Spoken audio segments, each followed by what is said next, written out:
What is up, guys? This is Pinzo back with another video today, and what I have for you guys is a Predecessor news update. I've seen a lot of questions on Reddit and Discord asking recently about where's Predecessor, where's this update, what's new with Predecessor, and when can I play? So I figured I would go through, I would find all the news that I could for you guys about Predecessor, and with that, I would make a video for you guys so that you guys can get all the news in one short video rather than having to dig it up for your own. With that said, if you guys do go on to enjoy the content, please do leave it with a like and a subscribe if you are new. Helps me out a lot. It's just a button for you guys, but lets me know that you are enjoying the kind of content that I'm making. With that out of the way, let's jump right into today's news video. For starters, the last closed alpha for Predecessor was ended on October the 25th. As of time of recording, that's about 4.5 months ago. So hopefully we are going to be able to get to play this soon. After that, they were pretty quiet for the month of November, but released another big dev update on December the 8th. In this dev update were things like added rejoin match feature so that when you get disconnected, you can get back into the match that you disconnected from, a death cam so that you can spectate while you're dead, passives for all the heroes, which we'll get into a little bit later, but they had announced that they were going to add these passives in December. And then we got two big things. Number one, new map. New map is supposed to be really cool. It's going to be big, is the main thing. It's supposed to make laning phase more important. It's supposed to make rotations more impactful. And along with that, they added a blink for everyone. This is essentially flash on a 5-minute cooldown for everyone in the game.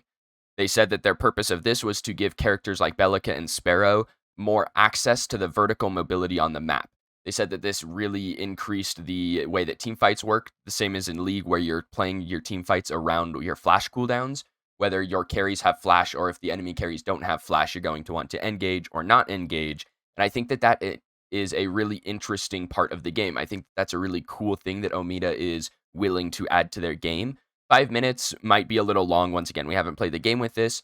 If it went down, it might speed up the game a bit. Do we know if it needs that? Nope. This is all speculation. So hopefully that changes really good. I really want to see the new map. That's the main thing I want to see. I want to see them. If they tweeted a picture of the map, I'd lose it.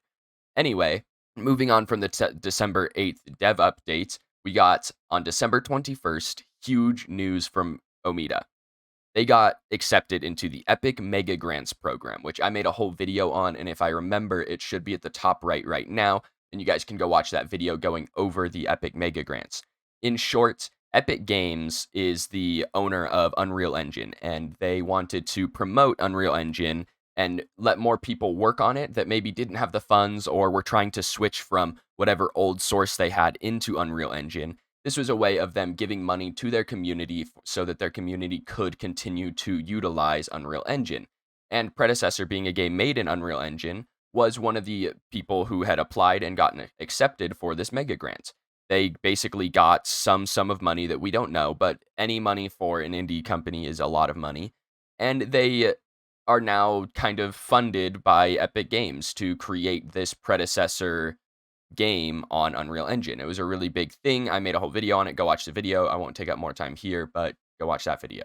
After that, we got on January 7th, their Discord hit 35,000 people. That's a whole lot. Currently, it's at 36,000. If you guys were curious, the Fault Discord is at about 18,000. So if that puts the perspective on the size of these two games, at least as far as people keeping up with the community, then I hope that puts a little perspective on it for you guys. On January the 29th, we got another Reddit post from Omida themselves talking about the hero passives that they have added into the game. Some of these passives are very interesting. We only got 4, but hopefully they'll release more as we go on, or maybe we'll just have to wait till the game comes out. These passives were Drongo, Sparrow, Gadget, and Chimera passives. Drongo's passive essentially makes his critical strikes and abilities do damage based on the target's maximum HP. Depending on that number, could be really good, might just be a nice little poke damage kind of thing. We'll have to wait for the game. Sparrow got her Relentless passive a little tweaked. Normally, it's just kind of like a bonus damage thing. Here, it's bonus damage based on the target's maximum HP. Think it'll be really strong. Once again, haven't played any of this, just going based off of the numbers we have and what I have to work with. I think the Sparrow passive is actually going to be really good. For Gadget, we got Shock Absorber. When Gadget first receives damage, she will gain a shield equal to 12% of her max mana for 3 seconds. With that, at the end of the duration, the shield explodes, dealing damage, and it's a 40-second cooldown. I think this passive is going to be really weak, actually, because it's going to be really easy to force out early. Other than that, if they made it, if they made the shield pop at 50% HP, that might be a little too good. Once again, have to see when we get in game.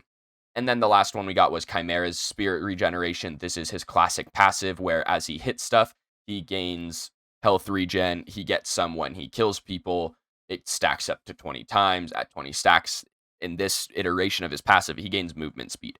So it's a pretty classic Chimera passive.